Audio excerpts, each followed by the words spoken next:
Bonjour, bonsoir, shalom à tous les leaders, ministres de Dieu, anciens de l'Église.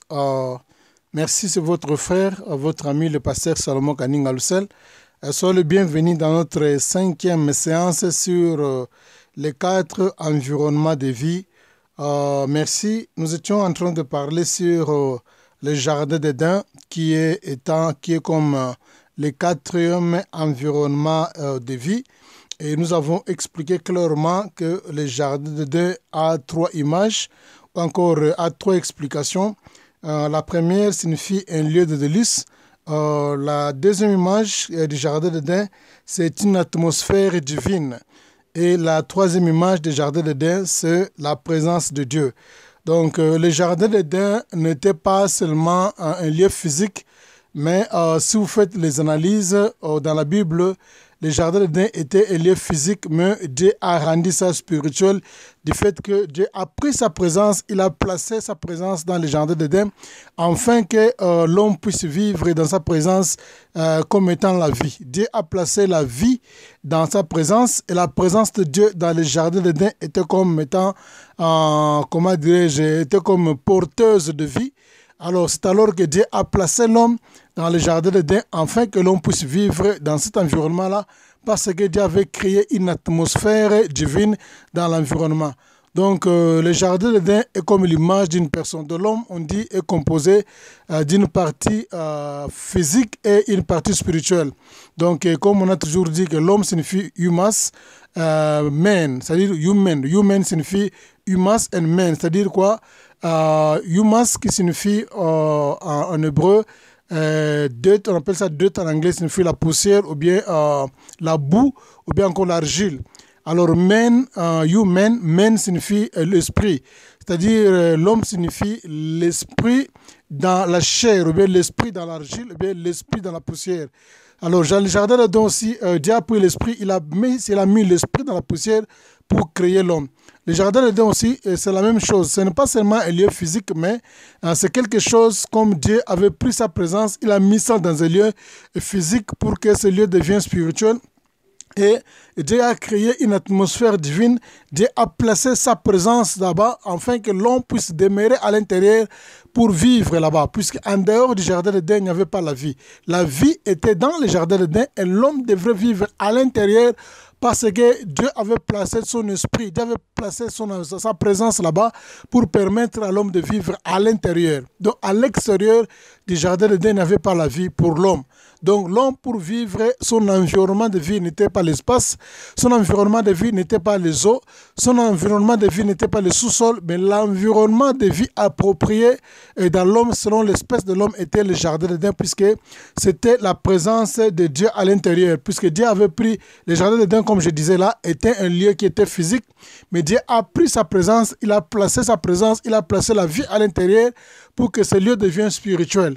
Donc, c'est pourquoi jusqu'à aujourd'hui, les gens ont des difficultés pour découvrir ou pour localiser là où se trouvait le jardin d'Éden. Tout ce que les gens parlent aujourd'hui, que non, le jardin d'Éden devrait être, bien pouvait se situer aux environs de l'Irak, tout consort, Mésopotamie.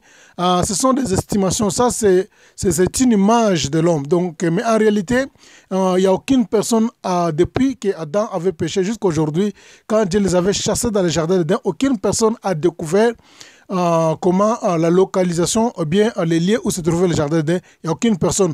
Pourquoi? Puisque c'était un lieu qui était physique, mais quand Dieu avait placé son esprit, quand Dieu avait placé la vie, sa présence, son atmosphère dans le jardin d'Éden, alors ce lieu était devenu comme étant physique et spirituel à la fois. Alors l'homme, quand il était là-bas, il vivait, il avait la vie parce que l'homme était dans la présence de Dieu, il avait l'atmosphère de Dieu, il était lié avec l'atmosphère de Dieu. C'est alors que l'homme avait la vie en abondance. Il n'avait même pas besoin de faire une prière puisqu'il était déjà lié. Donc l'homme était lié avec Dieu. Il avait un lien direct avec le Seigneur Dieu. C'est ce qu'on se disait la fois passée. C'était tout simplement un petit rappel. Alors, nous avons parlé dans l'environnement, les 4 environnements de vie. On a dit que la mort a été introduite à Adam et Ève par Dieu lui-même, mais pas Satan. Donc, le diable n'a jamais inventé la mort. le diable n'a pas créé la mort. La mort, c'est quelque chose que Dieu avait créé et Dieu a été la première personne à parler de la mort. Il était la première personne à introduire la mort auprès d'Adam et Ève.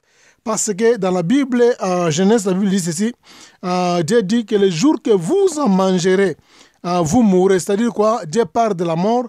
Pour la première fois en Genèse, il est en train d'introduire la mort à Adam et Ève, mais sous forme inactive. Alors, la seule chose qui devrait activer la mort, c'était Hacham. Hacham, comme nous l'avons dit la fois passée, c'est qui signifie le péché, la culpabilité de la rébellion contre Dieu. On appelle ça Hacham en hébreu. Donc, la mort était présentée sous forme inactive et la seule chose qui devrait activer la mort, c'était le péché ou bien la culpabilité de la rébellion contre Dieu qu'on appelle Hacham, qui résume, bien, qui renferme tous les péchés. Alors, ce qui est curieux ici, c'est cette paragraphe ici.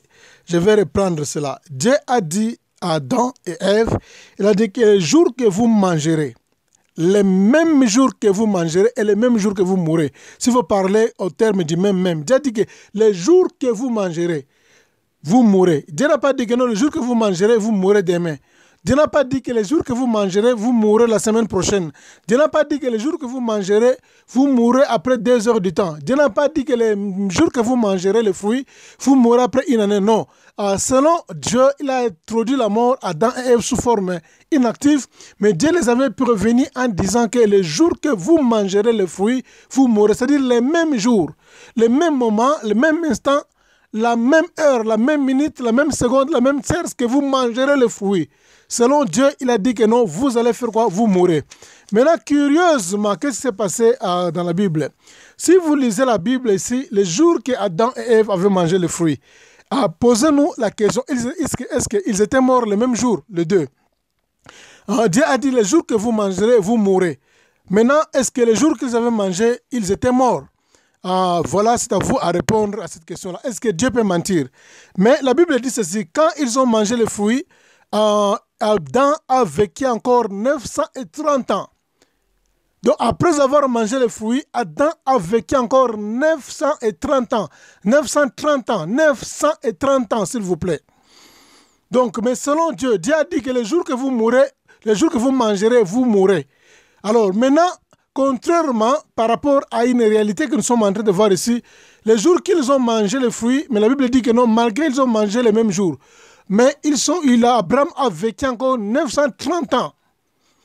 Après, maintenant, il est mort. Maintenant, en principe, selon la pensée de Dieu, est-ce que Adam était mort le même jour? Dieu ne peut jamais mentir, Dieu ne peut jamais se contredire, et Dieu ne peut jamais donner une fausse promesse, et Dieu ne peut jamais prévenir quelqu'un dans le mauvais sens. En principe, selon Dieu, Adam et Ève étaient morts le même jour qu'ils avaient mangé les fruits.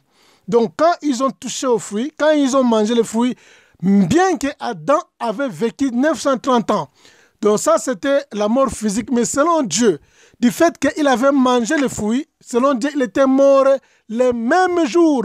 Pas seulement le même jour, la même heure. Pas seulement la même heure, la même minute. Pas seulement la même minute, même la même seconde. Pas seulement la même seconde, la même tierce quand il a mangé. Il était mort la même heure, le même jour, selon Dieu. Bien qu'il a vécu encore 930 ans, mais il était mort le même jour. Pourquoi? Selon Dieu, il était mort le même jour, puisque selon Dieu, la mort, c'est la séparation avec son environnement. Alors Dieu était dans le jardin d'Éden, il a placé sa présence là-bas. Dieu était comme l'environnement de vie pour Adam et Ève. Alors quand ils ont mangé les fruits, automatiquement, ils étaient détachés avec leur environnement de vie qui est Dieu. C'est alors que, selon Dieu, il a appelé ça la mort. Dieu a appelé ça la mort les jours qu'ils ont mangé.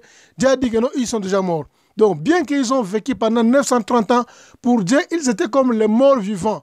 Les gens qui étaient morts, mais qui continuent à vivre encore. Donc, c'est une réalité que nous sommes en train de vivre actuellement. Donc, c'est-à-dire quoi? Pour Dieu, Adam était mort parce qu'il était détaché dans sa présence. Il était détaché dans son environnement de vie.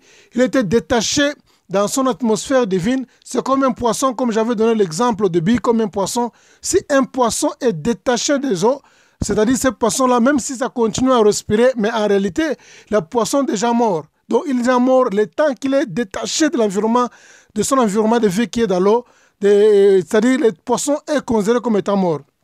Alors, Dieu voulait nous faire voir que Adam était mort le même jour et Ève. C'est-à-dire quoi? Ils ont vécu, Adam, malgré qu'il a vécu encore 930 ans, alors pour Dieu, il était comme un mort vivant. Quelqu'un qui était mort, mais qui continue encore à vivre. Mais il était mort. En réalité, du fait qu'il avait mangé ça, il était séparé avec Dieu. Il était détaché dans la présence de Dieu. Il était détaché de l'atmosphère de Dieu. Il était séparé complètement avec Dieu. C'est alors que nous allons comprendre que la mort, selon Dieu, c'est la séparation de l'homme avec Dieu. Quand l'homme se sépare de Dieu, c'est alors qu'on peut l'appeler qui est mort. Maintenant, réalisons aujourd'hui combien de gens sont en train de vivre sans Jésus-Christ dans leur vie. Combien de gens qui sont en train de vivre sans le salut. Combien de gens sont en train de vivre sans considérer le salut en Jésus. Combien de gens sont en train de vivre qui n'ont pas la foi au Seigneur Jésus. Combien de gens sont en train de vivre qui ne connaissent même pas Jésus, qui n'ont jamais reçu Jésus, qui rejettent le Seigneur pour dire que non, tous ces gens-là, que nous observons qui sont des vivants. Ils peuvent avoir des voitures, ils peuvent avoir des grandes maisons, ils peuvent avoir des comptes bancaires, ils peuvent avoir des richesses, ils peuvent avoir de l'or stocké dans des storage, dans des parkings partout.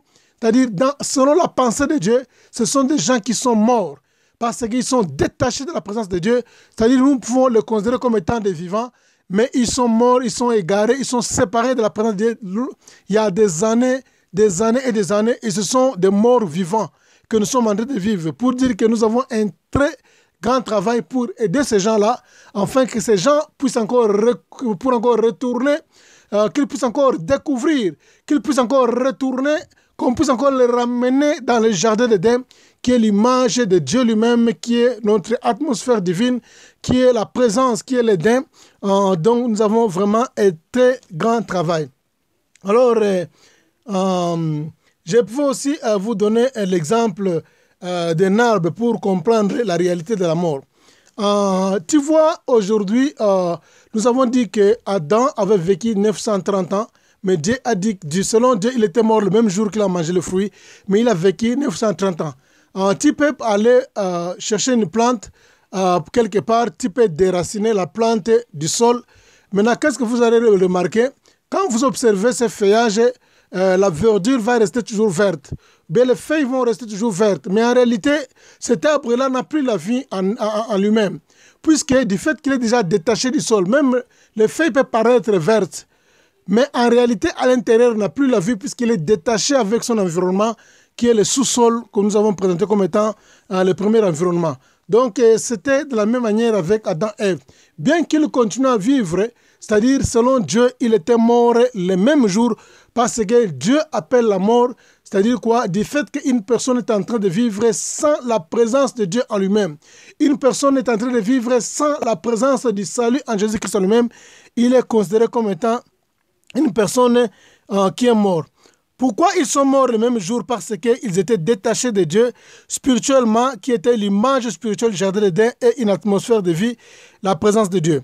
Alors, pour terminer cette séance ici, je vais clôturer ça avec le livre d'Ézéchiel, chapitre 28, le verset 13. Si vous lisez dans Ézéchiel, le prophète Ézéchiel, chapitre 28, le verset 13, la Bible est en train de parler aussi sur le jardin d'Éden. Donc, le jardin d'Éden, en principe, comme je disais là, c'était la présence de Dieu. C'était une atmosphère de Dieu, une atmosphère que Dieu était un lieu qui était physique. Mais quand Dieu avait placé sa présence à l'intérieur, ce lieu-là était devenu un lieu qui était spirituel, puisque ce lieu portait la vie. Alors, selon Dieu, le jardin d'Éden n'était pas forcément un lieu physique. Il y a plusieurs personnes qui confondent toujours. Ils ont toujours pensé jusqu'à aujourd'hui. Ils cherchent à savoir, ils font des recherches et ils jusqu'à croire même que le jardin d'Éden était aux environs de l'Irak là-bas. Vraiment, je n'ai jamais été convaincu. Le jardin d'Éden, c'est un lieu qui est mystérieux. Aujourd'hui, on ne peut jamais découvrir là où se trouvait le jardin d'Éden.